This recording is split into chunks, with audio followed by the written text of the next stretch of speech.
warahmatullahi wabarakatuh. Perkenalkan, nama saya Karima Almarwazia dengan NIM 22220202086 dari kelas PIC, Fakultas Ilmu Tarbiyah dan Keguruan, Universitas Islam Negeri Raden Fatah, Palembang. Baiklah, di video kali ini saya akan menjelaskan kembali materi Al-Quran Hadis yang sudah saya pelajari selama 7 pertemuan sebelumnya. Maka dari itu, video ini saya ajukan untuk memenuhi tugas ujian tengah semester mata kuliah materi Al-Quran Hadis SD, SMP, SMA dengan dosen pengampu Ibu Husna Lutfia, MPD. Langsung saja kita mulai dari surah Al-Fatihah. Surah Al-Fatihah merupakan surah pembuka dari dalam Al-Quran yang dimana memiliki 7 ayat dan digolongkan ke dalam surah Makkiyah.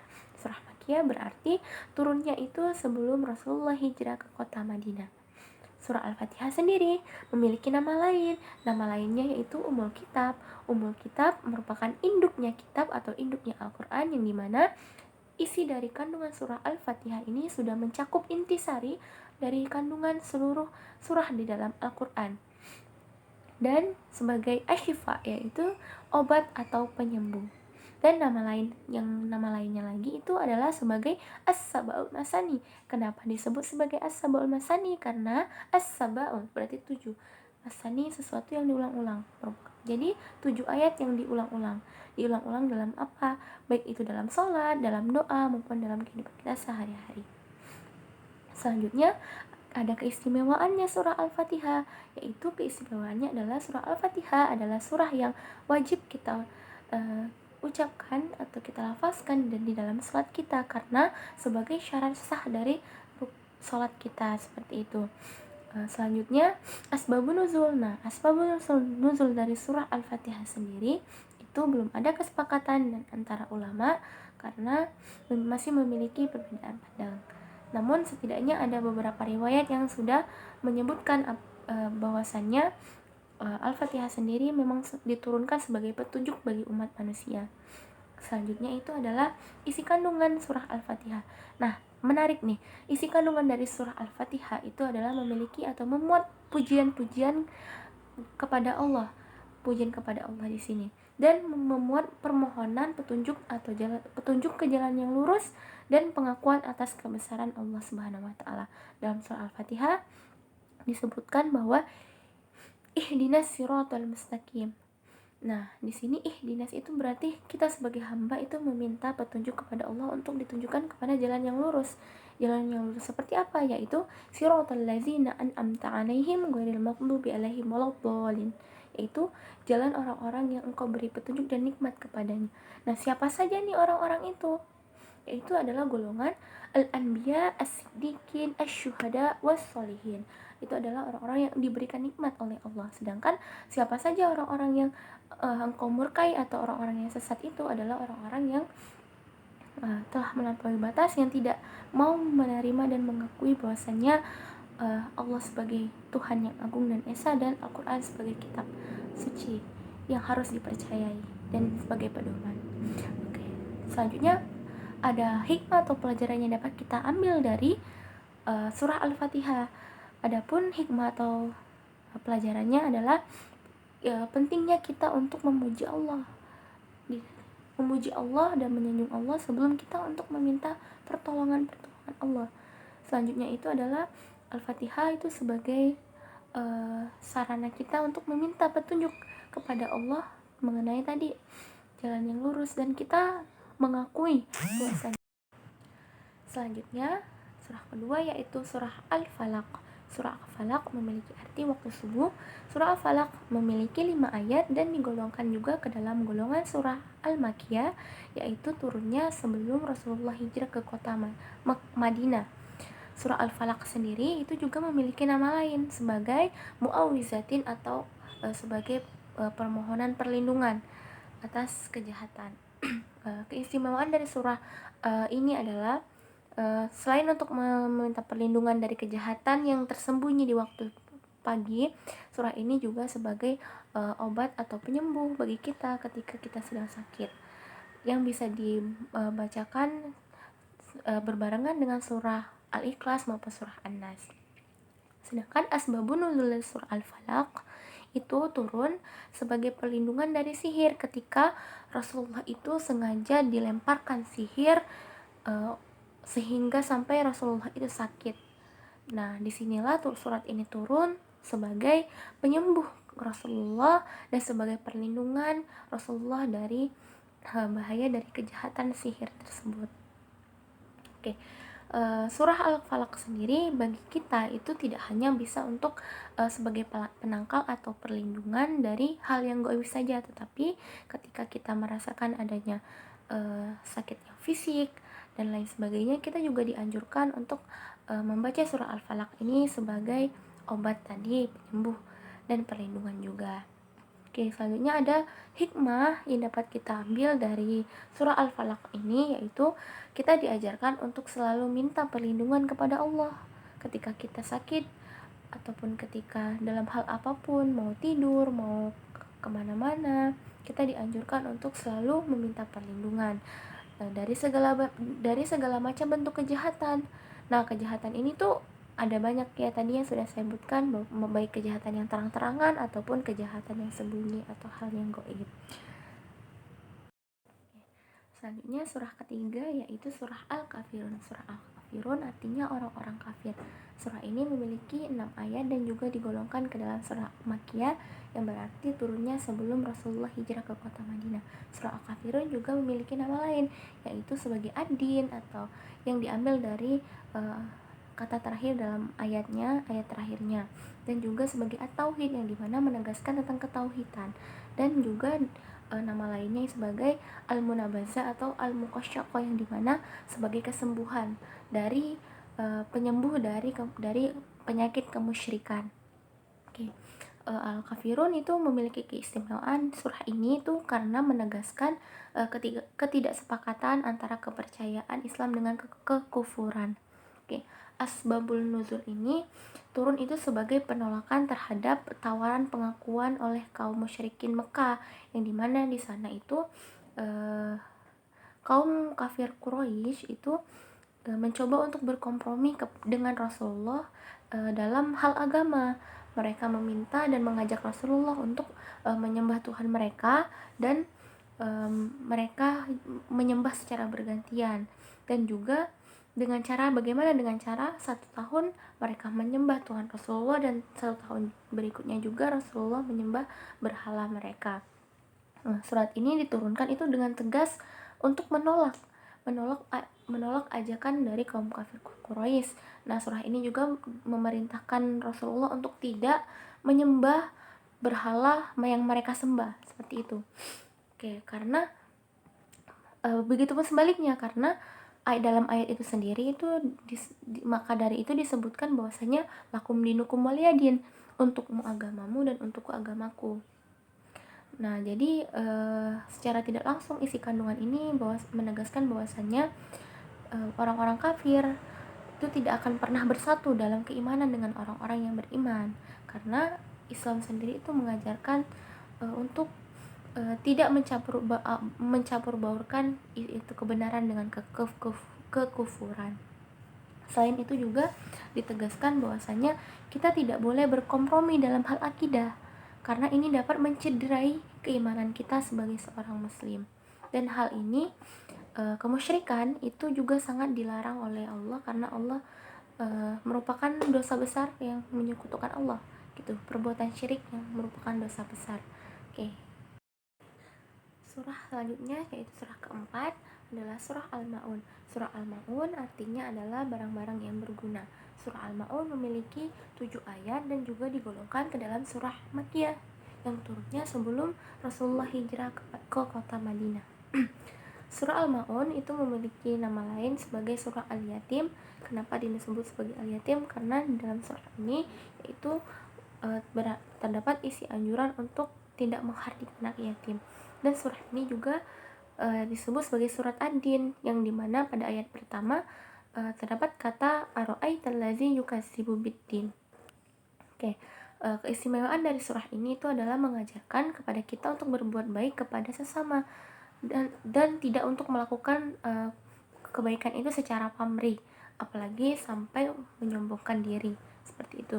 Surat ini juga menekankan bahwa berbuat baik itu kepada orang lain tuh tidak hanya sebatas untuk memberi barang-barang yang besar, namun juga dianjurkan untuk tetap memberikan sesuatu yang kita mampu dengan kesederhanaan kita yang kita punya, seperti itu, asalkan ikhlas.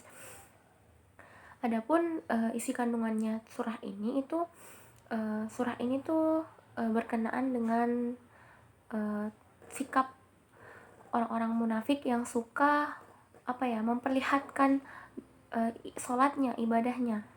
Mereka melakukan ria, seperti itu. Mereka gemar sekali memperlihatkan ibadah mereka, sholat mereka kepada orang-orang yang beriman, dan justru meninggalkan sholat ketika tidak ada yang melihatnya, tidak ada orang yang melihatnya. Dan mereka juga gemar menghardik anak yatim dan enggan memberikan sedekah atau bantuan kepada fakir miskin. Nah, merekalah yang disebut sebagai golongan pendusta atau golongan orang munafik. Seperti itu. Subjek dalam surah ini yang dimaksudkan adalah Abu Sufyan, karena Abu Sufyan ini kerap kali menyembeli unta tiap minggu, namun tidak pernah untuk memberikan sedekah daging untanya itu kepada anak yatim, dan justru menghardik dan mengusir anak yatim. Adapun hikmah atau pelajaran yang dapat kita ambil dari surah Al-Maun ini adalah pentingnya memiliki sikap kepedulian sosial kepada sesama dan gemar untuk memberikan sedekah. Oke. Dan tidak boleh itu kita menanamkan pada diri kita sifat sombong dan bakhil terhadap sesama. Karena apa? Karena Rasulullah sendiri mengajarkan kita untuk saling berbagi. Bahkan kita juga tidak boleh untuk memakan harta anak yatim yang bukan hak kita. Jangankan untuk tidak peduli, kita diam-diam untuk mengambil hak mereka pun kita tidak diperbolehkan. Seperti itu. Surah kelima yaitu surah Al-Ikhlas. Surah Al-Ikhlas artinya adalah kholaso dalam bahasa Arab, yang memiliki makna bersuci, suci atau bening, atau sesuatu yang tidak bercampur dengan sesuatu apapun. Oke, sehingga inti substansi dari surah ini itu adalah tentang keikhlasan. Maka dari itu surah ini disebut sebagai surah Al-Ikhlas. Adapun surah Al-Ikhlas sendiri itu memiliki 4 ayat dan juga diturunkan dan digolongkan ke dalam surah Al-Makiyah, yang dimana turunnya itu adalah sebelum Rasulullah hijrah ke kota Madinah.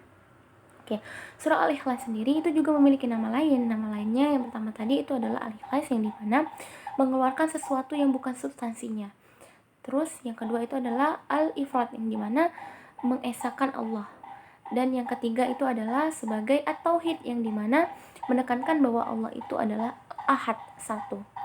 Oke, selanjutnya Ahad di sini atau Esa di sini adalah Esa zatnya, yaitu Allah itu tidak terdiri dari unsur-unsur. Yang kedua itu Esa sifatnya, berbeda dengan makhluk-makhluk. Sifat Allah itu sangat berbeda dengan makhluk sehingga tidak bisa disamakan. Dan Esa perbuatannya, jadi Allah juga segala sesuatunya itu ditentukan atas kehendak Allah. Semua perbuatan, semua hal yang ada di muka bumi ini, sesuatunya itu adalah dari kehendak Allah Subhanahu wa taala. Oke. Sedangkan untuk asbabun nuzulnya ini adalah berkenaan ketika Rasulullah itu ditanya tentang bagaimana bentuk Tuhanmu ya Muhammad, gitu kan. Nah, apakah bentuknya perak atau emas, dan Rasulullah juga diminta untuk menggambarkan Tuhanmu itu seperti apa, ya kan. Sehingga ayat ini turun dan disampaikan oleh malaikat Jibril untuk membawa wahyu dari surah ini, yang dimana sebagai jawaban untuk mengkabarkan kepada orang-orang kafir bahwasanya Allah itu adalah Ahad, gitu, satu. Allah itu tidak beranak maupun tidak pula diberanakkan. Allah itu berbeda dengan makhluknya. Allah tidak bisa disamakan sifat-sifatnya dengan sifat manusia. Ketika ditanya apakah Tuhanmu itu emas atau perak, maka ditegaskan bahwa Allah itu adalah Al-Ahad atau Tauhid, gitu, satu. Surah ke-6 yaitu surah An-Nasr, yang artinya pertolongan, yang dimana surah ini memiliki 3 ayat dan digolongkan sebagai surah Al-Madaniyah yang diturunkan di kota Madinah setelah Rasulullah hijrah. Adapun nama lain dari surah An-Nasr ini yaitu sebagai At-Taufiq, yaitu kemudahan, dan Al-Fath, yaitu kemenangan. Keistimewaan dari surah ini mengisyaratkan akan kemenangan Islam dan meminta untuk bersyukur atas pertolongan Allah. Adapun asbabun nuzulnya, surat ini turun setelah Fathul Mekah, peristiwa Fathul Mekah, yang dimana saat itu surah ini turun sebagai gambar gembira untuk mengabarkan atas kemenangan dan adanya masyarakat Arab yang saat itu berbondong-bondong masuk Islam. Nah, maka dari itu isi kandungan dari surah ini itu mengajak kita untuk bersyukur atas pertolongan Allah dan beribadah kepadanya. Dan ayat ketiganya pun untuk memerintahkan kita untuk memuji dan bertasbih atas nama Allah. Dan pelajaran yang dapat kita ambil atau hikmah yang dapat kita ambil dari surah An-Nasr ini adalah pengajaran kita betapa pentingnya bersyukur atas pertolongan Allah dan memperbanyak ibadah kepadanya. Surah ketujuh yaitu surah Al-Fil. Surah Al-Fil yang memiliki arti sebagai pasukan gajah. Surah Al-Fil memiliki 5 ayat dan digolongkan sebagai surah Makkiyah yang dimana turunnya di kota Makkah, yaitu sebelum Rasulullah hijrah ke kota Madinah. Surah Al-Fil sendiri itu disebut sebagai surah Al-Fil atau pasukan gajah dikarenakan karena saat itu pasukan gajah ini turut andil dalam menjaga Ka'bah dari serangan bala tentaranya Abraha. Adapun keistimewaan surah Al-Fil ini yaitu menggambarkan kekuasaan Allah yang menghancurkan bala tentara dari Raja Abraha yang hendak menghancurkan Ka'bah saat itu. Adapun asbabun nuzulnya surah ini itu berkenaan sebagai peringatan dan penghiburan kepada Nabi Muhammad bahwasannya saat itu agar Rasulullah tidak cemas atas serangan tentaranya Abraha yang hendak menghancurkan Ka'bah. Isi kandungan dari surah Al-Fil ini mengisahkan bagaimana kejadian bala tentara Abraha yang bisa Allah lulantakkan dan Allah hancurkan melalui burung ababil yang diperintahkan yang membawa batu dari bara api neraka yang panas, sehingga saat itu bala tentara Abraha langsung lenyap dan lulantak. Pelajaran atau hikmah yang dapat kita ambil dari surah Al-Fil ini, kita dapat mempelajari bahwasannya kekuasaan dan perlindungan Allah itu terhadap agama kita tuh nyata, dan betapa pentingnya kita itu harus bergantung kepada Allah. Jadi meskipun kita dalam memperjuangkan agama kita harus tetap percaya bahwasanya Allah selalu ikut andil dalam menjaga agama kita. Surah ke-8 yaitu surah At-Tin. Surah At-Tin memiliki arti buah tin. Surah ini memiliki 8 ayat dan digolongkan ke dalam surah Makkiyah, yaitu surah yang diturunkan di kota Mekah. Surah At-Tin sendiri itu memiliki keistimewaan karena surah ini menegaskan betapa kebesaran Allah Subhanahu wa taala dalam menciptakan manusia dan memberikan petunjuk kepadanya. Dalam surah ini juga Allah itu bersumpah bahwasanya sungguh Allah telah menciptakan manusia dalam sebaik-baiknya bentuk dan tidak kekurangan satu apapun. Maka dari ini kita harus bersyukur atas Allah Subhanahu wa taala yang mana sudah menciptakan kita sebagai baik-baiknya insan.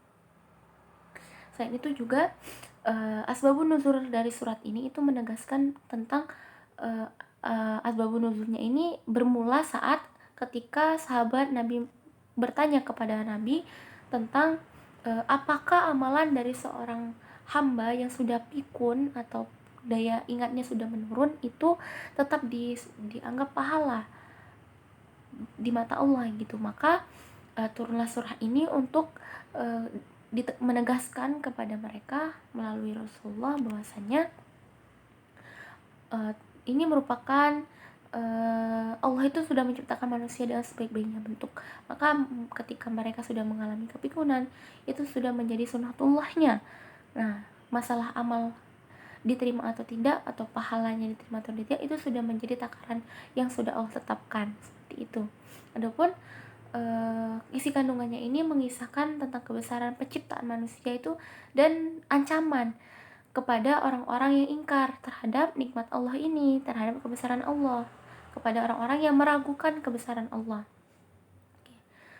Adapun juga dalam surah ini berisikan tentang teguran keras bagi manusia yang merasa paling menjadi makhluk yang paling istimewa, karena Allah menyebutkan mereka diciptakan sebaik-baiknya bentuk, bukan berarti mereka harus merasa menjadi manusia yang ataupun makhluk yang paling istimewa sehingga mereka melampaui kodrat yang mereka diciptakan seperti itu.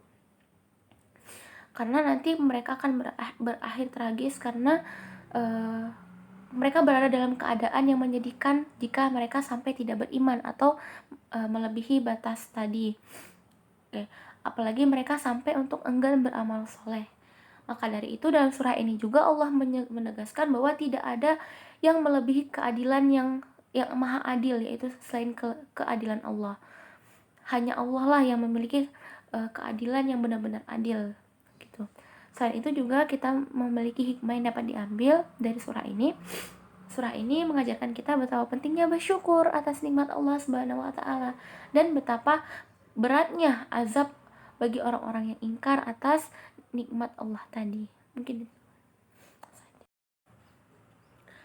selanjutnya surah ke-9 yaitu surah Al-Mujadilah ayat 11. Surah Al-Mujadilah memiliki arti wanita yang mengajukan gugatan. Surah Al-Mujadilah tergolong dalam surah Madaniyah, yaitu turunnya setelah Rasulullah hijrah ke kota Madinah. Surah Al-Mujadilah sendiri itu berbicara tentang mengenai berbagai aspek kehidupan kita, termasuk adab, etika, dan berinteraksi dengan orang lain. Adapun keistimewaan dari surah Al-Mujadilah ayat 11 ini adalah menekankan untuk pentingnya berlapang dalam majelis dan dalam menuntut ilmu. Karena apa? Karena Allah akan meninggikan orang-orang yang beriman dan berilmu dengan beberapa derajat. Adapun asbabun nuzul surah Al-Mujadilah ayat 11 ini adalah terkait tentang disebabkan pada saat Rasulullah sedang mengadakan pertemuan dengan para sahabat, orang-orang munafik itu tidak senang dengan tindakan Rasulullah SAW yang menyuruh beberapa para sahabat yang telah duduk itu untuk berdiri dan melapangkan majelisnya agar diisi oleh beberapa sahabat yang baru saja datang, dan akhirnya berselisih berselisih tentang tempat duduk sehingga Rasulullah saat itu diperintahkan oleh Allah untuk melapangkan majelis, yang dimana turunlah surah Al-Mujadilah ini. Adapun isi kandungan dalam surah Al-Mujadilah ini sendiri yang seperti yang dijelaskan tadi mengajarkan tentang adab dalam bermajelis. Dalam menuntut ilmu kita juga tidak boleh egois, kita harus berbagi tepat, bahkan kita juga mengupayakan untuk berbagi ilmu. Oke, jadi ini sangat penting bagi penuntut ilmu bahwa dan Allah tuh mengetahui segala perbuatan kita. Perlu dicatat lagi bahwasanya menuntut ilmu merupakan kewajiban bagi setiap muslim maupun muslimah, seperti itu.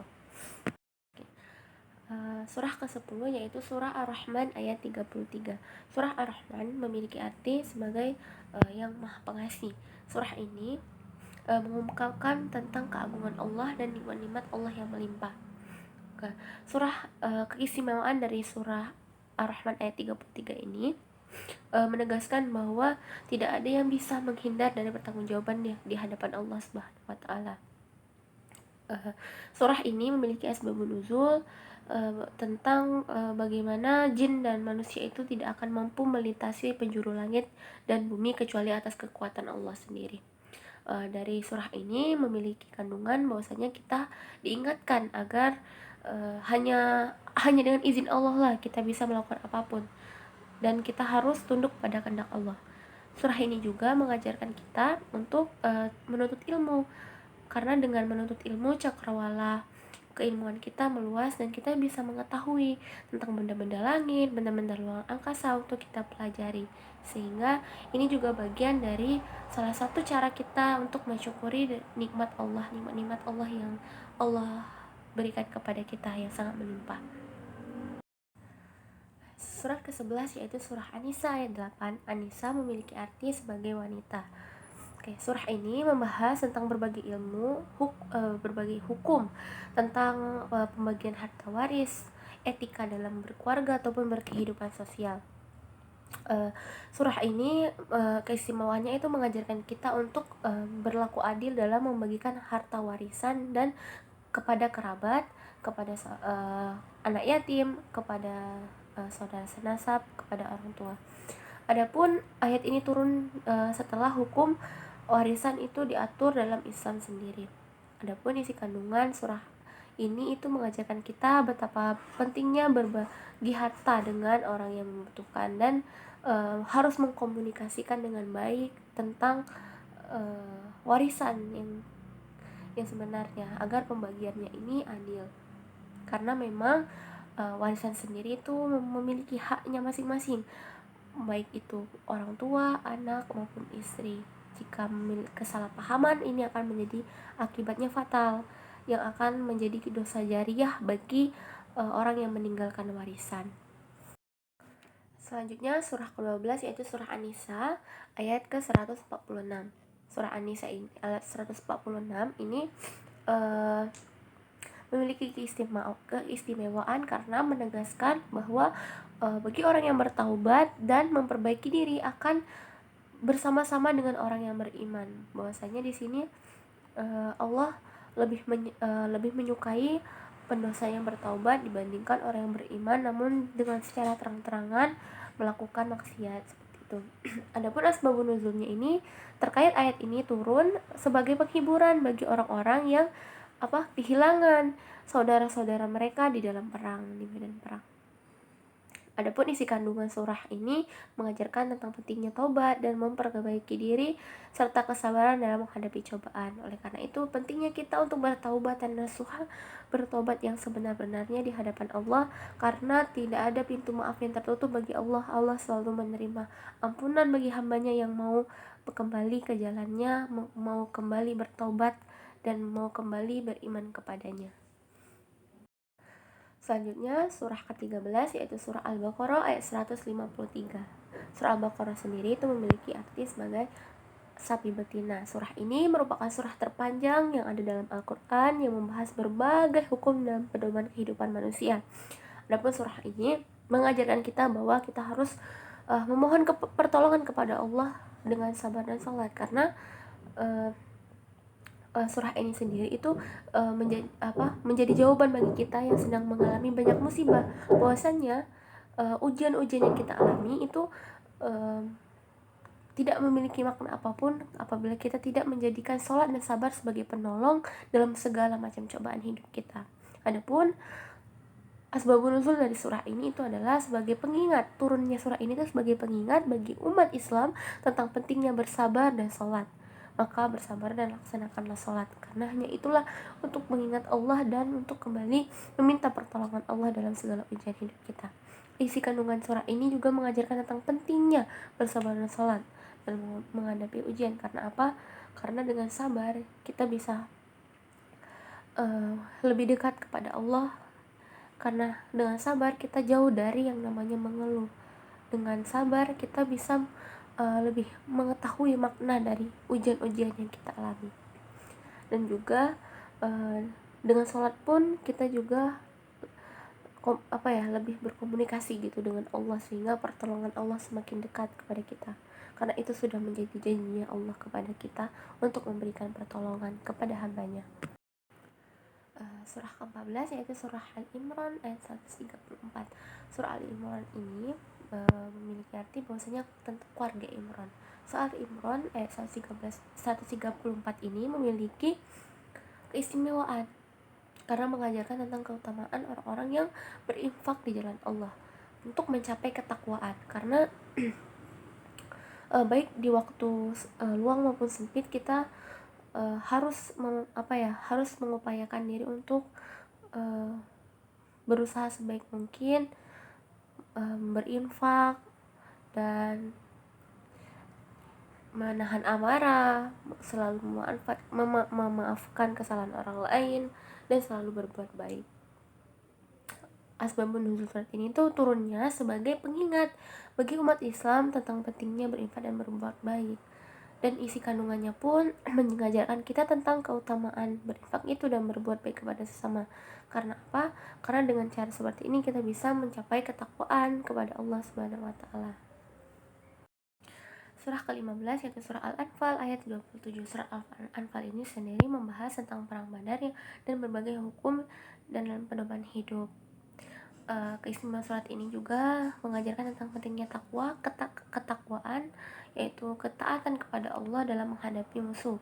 Dan ayat ini juga anjuran kita untuk tidak berkhianat terhadap amanah Allah yang telah amanah Allah dan Rasulnya, dan jangan juga kita mengkhianati amanah yang dipercayakan orang kepada kita, karena itu sesuatu perbuatan orang yang dusta karena mengkhianati apa yang dipercayakan. Adapun asbabun nuzul dari surah ini itu turun setelah perang Badar sebagai pengingat bagi umat Islam agar saat itu mereka tidak mengkhianati Rasulullah dan tidak mengkhianati kaum muslim. Adapun ayat ini mengajarkan kita tentang pentingnya takwa dan keberanian dalam menghadapi musuh.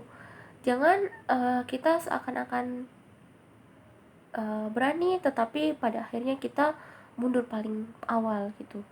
Jangan, ini sangat tidak baik.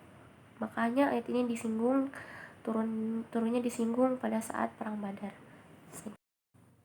Surah ke-16 yaitu surah Al-Ahqaf ayat 13. Al-Ahqaf artinya bukit-bukit pasir.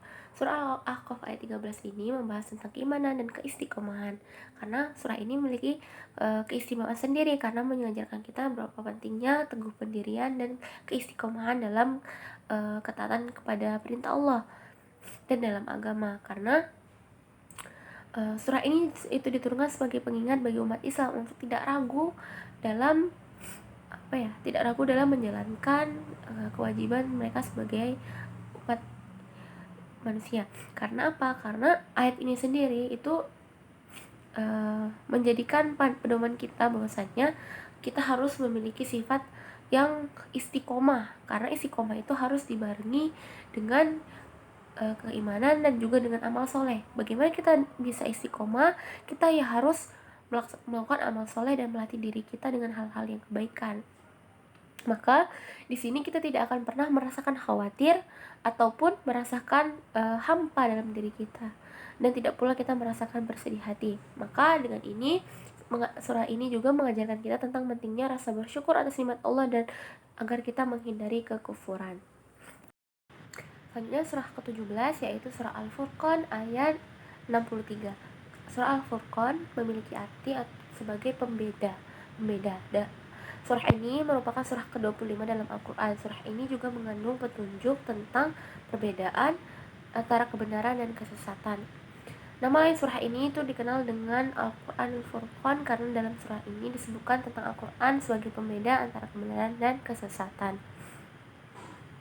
Adapun keistimewaan dari surah ini itu menegaskan tentang perbedaan atau kebenaran yang dibawa oleh Rasulullah SAW dan kesesatan yang telah diikuti oleh orang-orang kafir.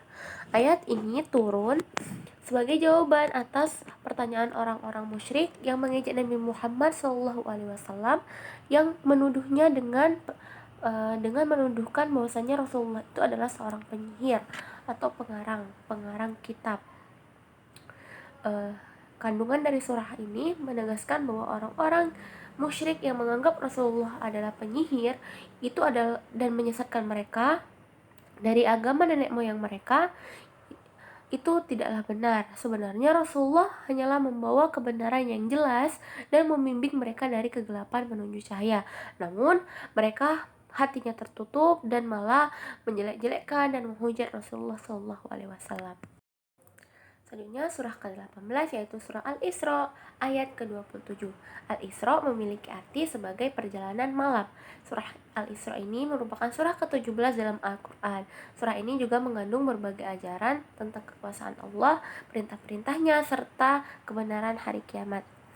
Surah ini juga dikenal sebagai Bani Israel karena menyebutkan kisah-kisah yang berkaitan dengan ajaran-ajaran yang berkaitan dengan Bani Israel. Keistimewaan dari surah ini itu mengandung banyak sekali petunjuk tentang kekuasaan dan kebijaksanaan Allah serta tanda-tanda kebesaran dan dalam ciptaannya. Isi kandungan ayat ini menunjukkan bahwa manusia itu cenderung mengambil sesembahan selain Allah. Namun Allah lah yang berhak disembah, hanya Allah. Allah menekankan bahwa Dialah yang maha bijaksana dan maha mengetahui. Dan pelajaran yang bisa kita ambil dari surah ini itu dapat kita pelajari sebagai pentingnya menjaga keimanan kita kepada Allah serta menjauhi syirik. Karena dalam surah ini Allah tuh tidak mengampuni yang namanya dosa syirik. Allah tidak mau diselingkuhi oleh hambanya. Oke.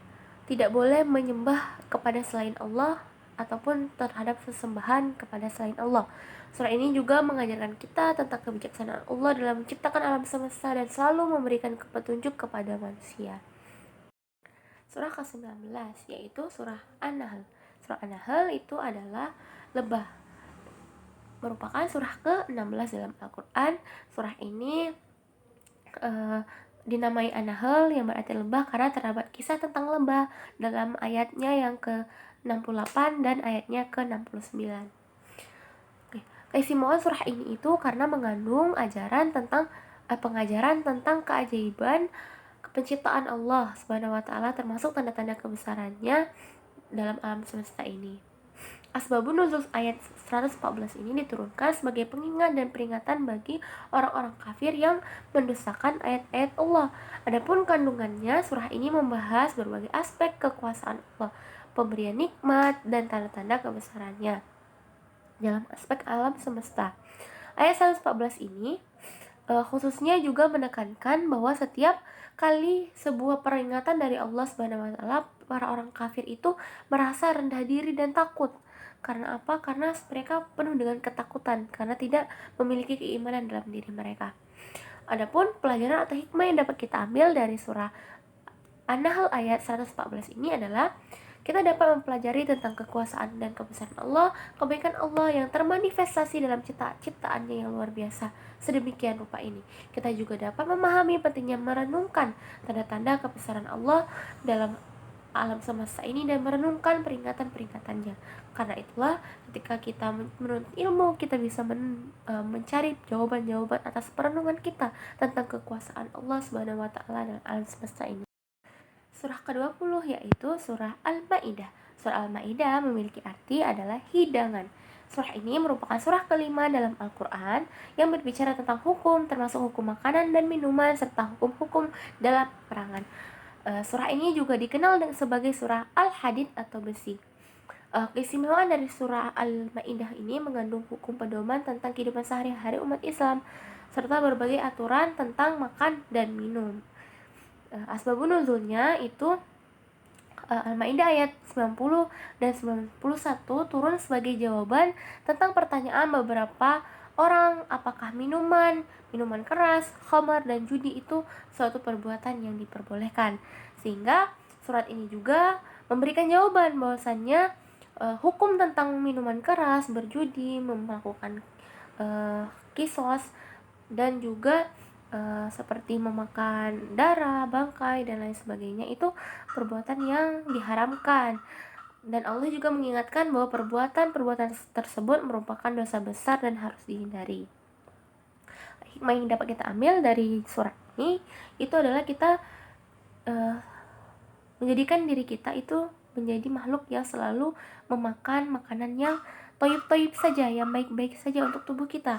Karena Al-Quran sendiri sudah mengatur sedemikian rupa baiknya untuk diri kita dalam hidup. Adapun berkaitan dengan kehidupan sehari-hari, kita pentingnya untuk menjauhi perbuatan-perbuatan dosa besar seperti judi tadi. Itu perbuatan yang banyak hal merugikannya dan itu banyak hal jeleknya daripada baiknya. Dan juga minuman keras itu merusak akal, dan itu sama saja kita menyalahi dari apa yang Allah berikan kepada kita. Akal seharusnya digunakan dengan hal-hal yang baik, menuntut ilmu dan lain sebagainya, bukan malah digunakan untuk ngefly, meleha-leha dan tidak menggunakan akal sehat dengan baik. Itulah mengapa minuman keras atau khamar dan judi itu diharamkan dalam Islam. Selanjutnya surah ke-21 yaitu surah Az-Zumar ayat 53. Surah Az-Zumar itu memiliki arti rombongan. Az-Zumar sendiri itu surah ke-39 dalam Al-Quran yang menekankan tentang keimanan kepada Allah Subhanahu wa taala, keadilan dan serta akhirat. Surah Az-Zumar sendiri itu memiliki keistimewaan karena menegaskan untuk tidak boleh berputus asa dari rahmat Allah. karena berisi tentang perintah untuk bertaubat dan berbuat optimis. Manusia memang tempatnya salah dan hilaf. Manusia memang tempatnya dosa. Namun Allah telah memerintahkan kita untuk terus optimis dan tidak berputus asa. Karena ketika kita merasa berputus asa, disitulah kita berarti tidak mempercayai bahwa Allah Subhanahu wa taala akan menolong kita. Maka dari itu surah ini dapat kita pahami bahwa surat ini juga menjadi pelajaran bagi kita bahwasanya keimanan itu akan terus bertumbuh jika kita selalu menumbuhkan diri kita dengan rasa percaya diri, rasa optimis. Kita tidak boleh insecure ataupun merasa kurang bersyukur, karena Allah sendiri itu sudah memberikan kita yang sebaik-baiknya sesuai dengan takaran dan porsi yang terbaik buat kita. Maka dari itu, kita juga harus menjauhi dari perbuatan syirik dan menyembah sesembahan selain Allah Subhanahu wa taala. Selanjutnya surah ke-22 yaitu surah An-Najm ayat 39 sampai ayat ke-42. Surah An-Najm sendiri itu memiliki arti An-Najm yaitu bintang-bintang.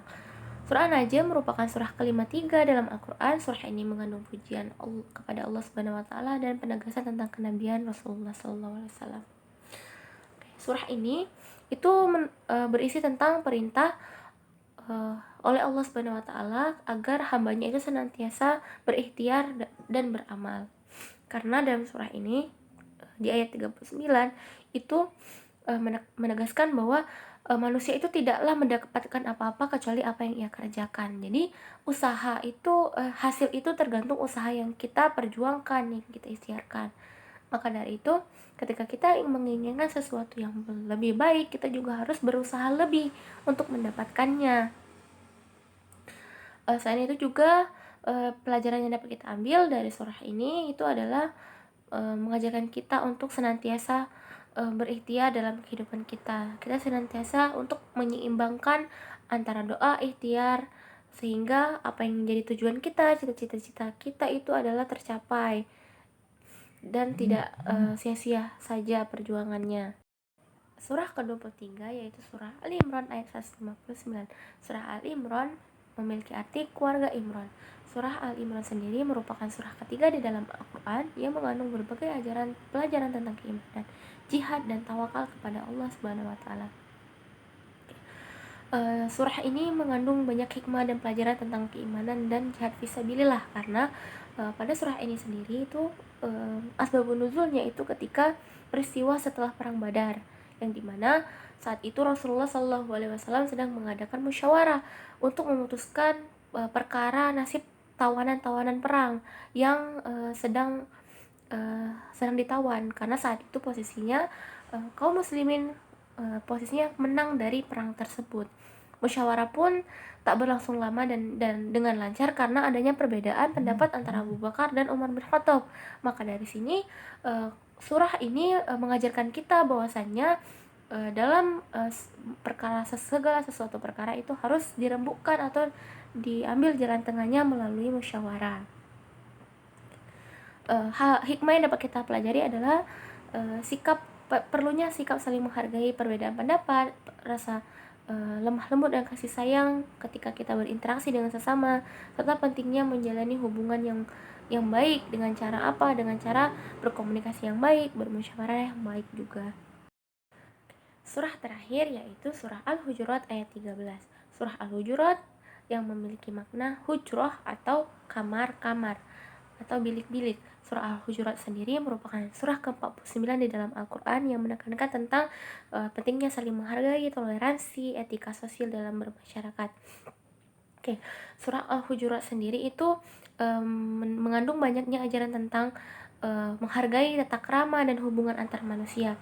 Surah Al-Hujurat sendiri dilatar belakangi dengan peristiwa sahabat Abu Hindin yang hendak dinikahkan oleh Rasulullah dengan perempuan dari suku Bani Bayadah, yang dimana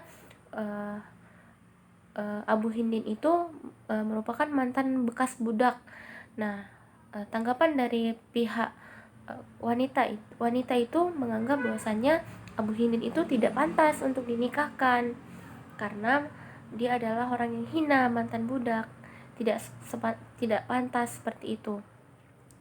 Oleh karena itulah di sini turunnya surah ini untuk menjawab permasalahan tersebut, yang dimana surah Al-Hujurat sendiri itu menekankan bahwasanya Allah itu menciptakan manusia itu berbangsa-bangsa, bersuku-suku, agar manusia itu bertakwa kepada Allah, untuk saling mengenal, karena di surah ini juga disebutkan lita'arafu, untuk saling mengenal, seperti itu. Dan berkaitan dengan surah ini juga di riwayat lain menyebutkan bahwasanya ketika Bilal ingin menjadi muazin, saat itu ada seseorang yang bertanya kepada Rasulullah, menanyakan seberapa pantaskah sebenarnya Bilal ini memimpin azan seperti itu, padahal Bilal ini adalah bekas budak dan orangnya hitam, yang dimana orang hitam itu dinilai sebagai orang yang hina dan lebih rendah. Dengan ini Rasulullah pun menjawab bahwasanya jika memang seandainya Bilal ini memang orang yang hina, maka Allah tidak akan mengizinkan dia untuk menjadi muazin, seperti itu. Namun saat itu juga Bilal maju dan naik untuk mengumandangkan azan. Dari sini kita bisa mempelajari dan banyak hikmah yang kita ambil, bahwasanya surah ini mengajarkan kita pentingnya toleransi, menghargai sesama, tidak memandang ras ataupun suku, perbedaan warna kulit, perbedaan latar belakang sosial, perbedaan budaya, perbedaan suku, agama, dan lain sebagainya. Itu adalah sebuah sunnatullah yang memang sudah Allah tentukan, yang dimana memang tugas kita sebagai manusia adalah untuk saling mengenal dan untuk mendapatkan tingkat ketakwaan yang terbaik di mata Allah. Karena apa? Karena yang terbaik di mata Allah itu bukanlah siapa yang paling putih, yang paling bersih, yang paling bagus suaranya, tetapi yang terbaik di mata Allah adalah dinilai dari nilai ketakwaannya. Siapa yang paling bertakwa di mata Allah, itulah yang terbaik di mata Allah Subhanahu wa taala. Mungkin sekian saja video pembahasan materi selama 7 pertemuan mata kuliah Al-Quran Hadis, materi SD, SMP, SMA yang telah saya sampaikan. Semoga pembahasan ini menjadi manfaat untuk kita semua. Akhirul kalam, saya ucapkan mohon maaf apabila banyak kesalahan, dan kepada Allah saya mohon ampun. Wabillahi taufiq wal hidayah. Wassalamualaikum warahmatullahi wabarakatuh.